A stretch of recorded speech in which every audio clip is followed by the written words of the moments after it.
सो केवल भगवान राम भगवान कृष्ण ही नहीं, स्वयं परम पूज्य गुरुदेव ने भी गौ की सेवा को महत्व दिया है। प्रथम स्थान गुरुजी के जीवन में गौ माता का है और इसके एक नहीं अनेकों प्रमाण मिलते हैं। मुझे अच्छी तरीके से स्मरण आता है, गुरुदेव की आयु लगभग 4-5 वर्ष की रही होगी। एक बार गुरुजी बाहर खेल रहे थे और वहीं कोई गाय के थन से दूध दूह रहा था। जब गुरुदेव बिल्कुल 4-5 वर्ष के थे और गुरुजी ने गाय को दूहने से पहले एक बड़ा मार्मिक दृश्य देखा।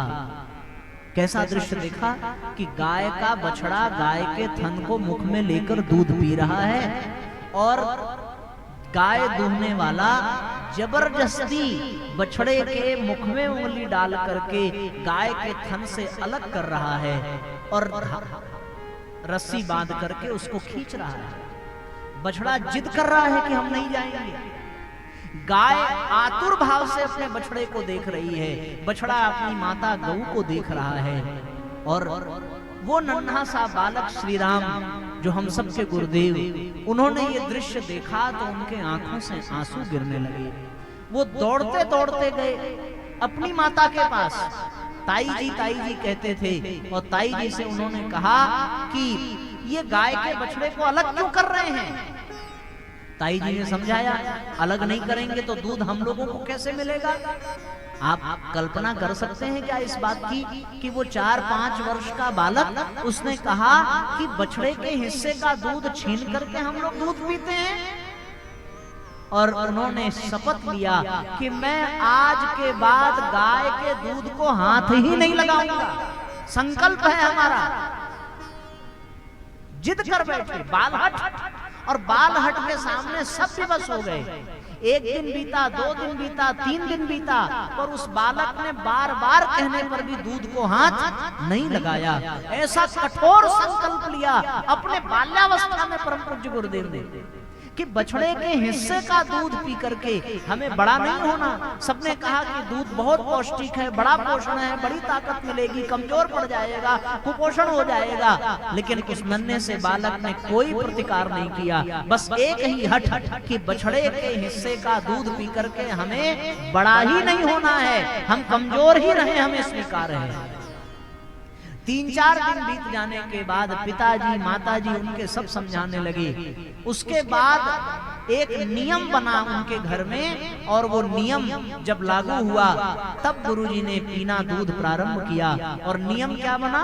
नियम ये बना गुरुजी का नियम कि कोई भी बछड़ा अपनी माता का दूध जब तक पीना चाहे तब तक वो पिए। जब वो खुद से हट जाएगा उसके बाद जितना दूध बचेगा उतना ही दूध गाय से लिया जाएगा और उतने में ही हमें जितना मिलेगा हम पिएंगे, अन्यथा नहीं पिएंगे। वो संकल्प गुरुजी का, और तब से लेकर के जीवन पर्यंत उन्होंने इस संकल्प का पालन किया। बछड़ा जब तक मर्जी तब तक गाय का दूध पीता और उसके बाद जो दूध बचता केवल उतना ही दूध निकाल करके परम पूज्य गुरुदेव दूध का सेवन करते। जीवन भर इस व्रत का उन्होंने पालन किया। कैसा प्रेम, कैसी करुणा गौ माता के प्रति और गौवंश के प्रति, गोवत्स के प्रति बाल्यावस्था में ही परम पूज्य गुरुदेव के जीवन में देखने को मिलती है। अद्भुत है गौ सेवा का ये प्रसंग। हो सकता है आप लोग इससे परिचित हों, पर बहुतायत संख्या में लोग इससे अपरिचित ही होंगे। ऐसी करुणा, ऐसा प्रेम गुरुजी के मन में गाय के प्रति था। एक और घटना गुरुदेव के जीवन की याद आती है। एक और बड़ा प्यारा प्रसंग है। उस समय गुरुजी की अवस्था लगभग 18-19 वर्ष की हो गई थी, पर गांव में उस समय भी यह नियम था कि जो गायें कमजोर हो जाती थीं उन्हें ऐसे ही छोड़ दिया जाता था, या जो बेकार हो जाए उन्हें कसाई के हाथों बेच दिया जाता था। सो आगरा जिले के आवलखेड़ा गांव में भी एक गौ पालन करने वाला व्यक्ति था। उसके दोनों गाय के दोनों पैर खराब हो चुके थे तो उसने अपनी दोनों गायें कसाई को बेच दी। और जैसे ही ये बात 18-19 वर्ष के बालक, 1930 की घटना है संभवतः, 18-19 वर्ष की अवस्था रही होगी परम पूज्य गुरुदेव की, और जैसे ही उन्होंने ये पता पाया कि कसाई के हाथों गाय, गांव की गौ माता को बेच दिया गया है, सो वो दौड़कर कसाई के पास गए। कसाई ने कहा कि हमें कोई फर्क नहीं पड़ता, हमने जो मूल्य दिया है वो मूल्य हमें मिल जाए, हम गायें छोड़ देंगे, फिर जो करना हो ये करना। गुरुजी ने पूछा कि कितना मूल्य मिला आपको? बोले 18 रुपए में हमने दोनों गायें खरीदी हैं। उस जमाने में 1930 में 18 रुपए में हमने दोनों गायें खरीदी हैं। अब 18 रुपए उस समय बहुत बड़ी राशि थी। सो गुरुजी ने, उनके ही गांव में एक गुलजारी नाम का व्यक्ति था जो ब्याज पर पैसे देता था, दौड़ करके उसके पास गए और उससे जो है ब्याज में पैसे मांगे। चूंकि इनका आचरण, इनका स्वभाव और इनकी साधना और व्यक्तित्व ऐसा था कि सबसे तो वो ब्याज तय करता या कोई सामान गिरवी रखवाता, उसके बाद पैसा देता, पर गुलजारी ने बिना किसी शर्त, बिना किसी गिरवी रखाए उसने जो है 35 रुपया गुरुजी को उधार दिया। आप कहेंगे साहब 18 रुपया देना था, 35 रुपया उन्होंने क्यों लिया? तो उन्होंने 18 रुपए देकर के कसाई से गाय छुड़वाई और शेष पैसे में किराए पर उन्होंने बैलगाड़ी किया, बैलगाड़ी पर दोनों गायों को बिठाया और 3 दिन लगातार चलते रहे और आंवल खेड़ा से चल करके हाथरस पहुंचे और वहां की गौशाला में गायों को जमा किया। पर इसमें भी एक बड़ी गहरी बात छुपी हुई है कि लगभग 10-20 किलोमीटर चलने पर जो 2 बैल उस बैलगाड़ी में लगे थे, उसमें से एक बैल चलने से ठिठक गया, वो आगे बढ़ता ही नहीं था। उसके पास जाकर के देखा तो बुखार से उसका शरीर तप रहा था। गुरुजी ने उस बैल को छोड़ा और एक बैल और दूसरे स्थान पर उस हल में, बैलगाड़ी में दूसरे बैल के स्थान पर गुरुजी ने अपना कंधा जोड़ा और उस बैल के साथ बहुत दूर तक गए, गायों को बिठा करके, और बैलगाड़ी में जुटे रहे। 3 दिन लगातार यात्रा करते करते वो गौशाला हाथरस पहुंचे और हाथरस पहुंच करके उन्होंने गौ माता को सुरक्षित किया, संरक्षित किया। लौट कर आए तो फिर अपने इष्ट मित्रों के साथ पैसा एकत्रित करके गुलजारी लाल के पैसे उन्होंने वापस किए। कैसी गौ भक्ति थी, कैसी गौ सेवा थी। इतना कठोर परिश्रम 18-19 वर्ष का कोई युवक कर सकता है कि बैलगाड़ी में बैल के स्थान पर खुद जुट जाए और उस पर गौ माता को बिठाकर पैदल उतनी दूरी तय करके गौशाला तक पहुंचाना, कसाई के हाथों मूल्य देकर के गायों को छुड़ाना, ये गुरुजी की बड़ी अद्भुत लीला रही है। इसलिए साथियों, जितने भी अवतार हुए हैं, जितने भी महापुरुष हुए हैं, उन सब में गाय के प्रति बड़ी विशेष श्रद्धा रही है, बहुत विशेष श्रद्धा रही है। एक और बात आपसे कहें, परम पूज्य गुरुदेव ने जब 24-24 लाख के 24 महापुरुष शरण किए तो विवाह में माता जी के साथ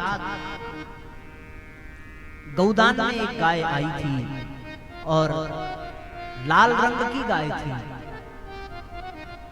ऐसा नियम था गुरुदेव का कि वो गाय को जौ खिलाते थे और गोबर के साथ गाय जो जौ करती थी उस जौ को बीन कर, स्वच्छ कर, उसी को पीस करके वो उसकी रोटी बना करके 24 वर्षों तक इस नियम पर चलते रहे।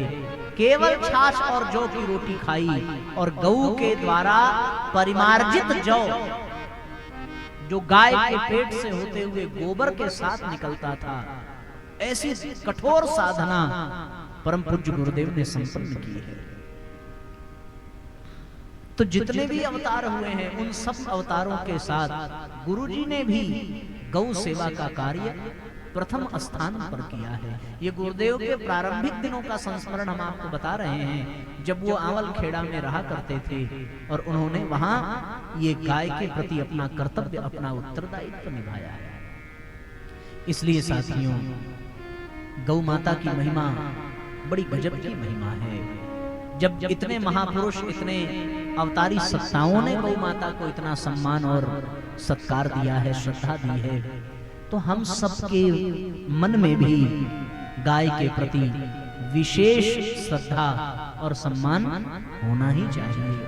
हम गौ सेवा, गौ पालन अगर न कर सकें तो गौ पोषण तो अवश्य करें। गौ पालन के लिए समय न हो, गौ पालन के लिए स्थान न हो तो चिंता की कोई बात नहीं, पर गौ पोषण तो हम कर सकते हैं। जो भी गाय पाल रहे हो या जहां कहीं भी आसपास गौशाला हो, वहां हमसे जितना बन पड़े उतना बढ़ चढ़ करके सहयोग करना चाहिए, जितना बन पड़े। हमें प्रसन्नता होती है ये बात बताने में कि हमारे यहाँ तो गौ पालन के लिए स्थान नहीं है।